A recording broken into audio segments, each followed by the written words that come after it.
సికింద్రాబాద్లోని doctor Narayana college of hotel మేనేజ్మెంట్లో 100% job guarantee 966365 చట్నీలో చిట్టెలకు షికార్లు కొట్టడం చూసి ఆ విద్యార్థులు డంగైపోయారు. ఆ వెంటనే సెల్ ఫోన్ లో వీడియో తీశారు. ఇది మా ఫుడ్ పరిస్థితి అంటూ దాన్ని సోషల్ మీడియాలో పోస్ట్ చేశారు. ఆ పోస్ట్ చూసిన జనమంతా పెద్ద విద్యా సంస్థలో ఇంతటి నిర్లక్ష్యపు ఫుడ్ ఏమిటి అంటూ ముక్కు మీద వేలేసుకున్నారు. ఇంతకీ ఈ చట్నీలో చిట్టెలకు ఎక్కడ షికారేసింది?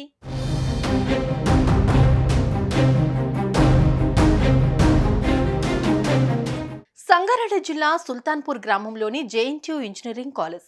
అక్కడ హాస్టల్ ఉంది. ఆ హాస్టల్లో విద్యార్థులకు టిఫిన్, భోజనం కూడా హాస్టల్లోనే సప్లై చేస్తారు. అయితే ఈ హాస్టల్లో ఫుడ్ కండిషన్ అంత పర్ఫెక్ట్ లేదన్న విమర్శలు అప్పుడప్పుడు బయటపడుతూనే ఉన్నాయి. వివరణలు, సవరణలు జరుగుతూనే ఉన్నాయి. తాజాగా ఆ హాస్టల్లో విద్యార్థులకు టిఫిన్లో పెట్టే చట్నీలో ఓ చిట్టెలక తిరగడం విద్యార్థుల కంటపడింది. అది చూసి స్టూడెంట్స్ కు ఒళ్ళు జల్లుమందే. కొందరికి వాంతొచ్చినంత పనైంది. ఎవరో చట్నీలో చిట్టెలకు షికారు కొట్టడాన్ని వీడియో తీశారు. దాన్ని ప్రజాప్రతినిధులకు పంపించారు. వారు ఆ వీడియోను సోషల్ మీడియాలో పెట్టి, ఇదిగో హాస్టల్లో పరిస్థితి ఇంత అధ్వానంగా ఉందంటూ దుమ్మెత్తిపోశారు.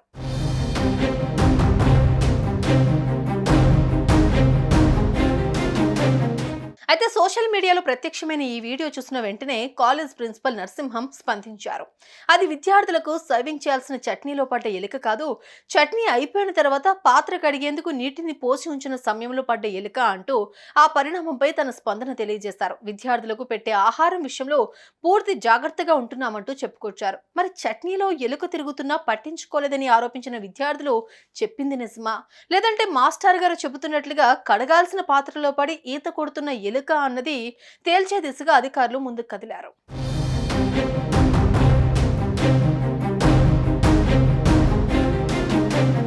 ఈ గొడవ ఇలా ఉంటే మెదక్ జిల్లా రామాయంపేట మండలంలోని తెలంగాణ మోడల్ స్కూల్ హాస్టల్లో విద్యార్థులకు పెట్టే టిఫిన్లో బల్లి పడింది.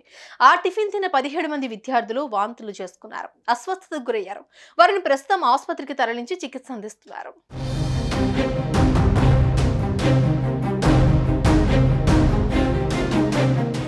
చట్నీలో చిట్టెలుకును వేసి అది కాసేపు ఈత కొట్టిన తర్వాత విద్యార్థులకు పెడదామని ఎవరు అనుకోరు. కానీ ఫ్రీగా పెట్టే ఫుడ్డే కాబట్టి పాత్రల మీద ప్లేట్లు లేకపోయినా, కూరగిన్నెల మీద బొద్దింకలు తిరుగుతున్నా, బగారా రైస్ మీద బల్లులు షికార్లు చేస్తున్నా, ఇలా చట్నీలో చిట్టెలుకలు షికార్లు చేస్తున్నా టేక్ ఇట్ ఈజీగా తీసుకునే సిబ్బంది వల్ల ప్రిన్సిపాలే కాదు, పాలకులు కూడా ప్రజల చేత చివాట్లు తినక తప్పదంటే తప్పదు. సో నిర్లక్ష్యాన్ని ప్రశ్నించాల్సిందే. చెప్పిన మాట వినకపోతే తగిన యాక్షన్ తీసుకోవాల్సిందే. ఏమంటారు ప్రిన్సిపల్ సార్? సుమన్ టీవీలో మీ పర్సనల్ అండ్ బిజినెస్ ప్రమోషన్స్ కోసం కింది నెంబర్కి కాంటాక్ట్ చేయండి.